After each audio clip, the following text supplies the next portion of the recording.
గుంటూరు జిల్లా తెనాలిలో చార్ధామ్ యాత్ర పేరు చెప్పి 270 మందిని మోసం చేశాడు ఒక మాయగాడు. దానికి సంబంధించిన బ్రేకింగ్ మనం చూస్తున్నాం. చార్ధామ్ యాత్ర పేరుతో కరపత్రాలు పంచిపెట్టాడు గురుమూర్తి.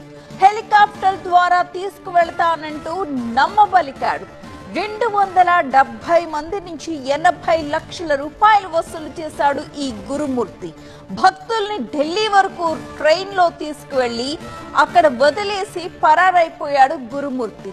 అతడు కనిపించకపోవడంతో తెనాలి తిరిగొచ్చేశారు బాధితులు. బాధితుల ఫిర్యాదుతో కేసు నమోదు చేసుకున్నారు పోలీసులు. ప్రస్తుతం గురుమూర్తి కోసం గాలిస్తున్నారు. తమకు న్యాయం చేయాలంటూ బాధితులు పోలీసులతో వాపోయారు.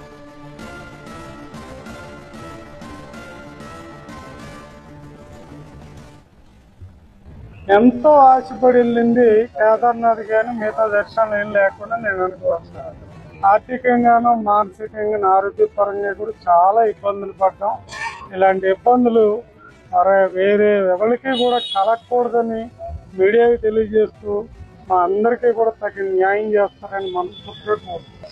మేము కూడా చార్ధాంబు నా తరపు నుంచి ఒక 7గురిని తీసుకెళ్ళాను. అలాగే మొత్తం 200 పైన మంది అందరం వెళ్ళాము. అందరం గురుమూర్తి వల్ల ఇబ్బంది పడిన వాళ్ళమే. మనిషి అనేది హరిద్వార్ నుంచి కనిపించలేదు. మేము మే 15వ తారీఖు బయలుదేరాల్సి ఉన్నా మా దగ్గర మే 5వ తారీఖు అందరి దగ్గర డబ్బులు కలెక్ట్ చేసుకొని మాకు అక్కడ రూమ్స్ గాని ట్రావెల్ గాని పుష్కరాల్లో రద్దీ ఎక్కువ ఉండడం సందర్భంలో జరగడం లేదు. కావున మీరందరూ డబ్బులు పూర్తిగా చెల్లించవలసిందని చెప్పి కోరితే మేము తక్షణమే ఉన్న ఫలాన్ని డబ్బులు కూడా కొట్టడం జరిగింది.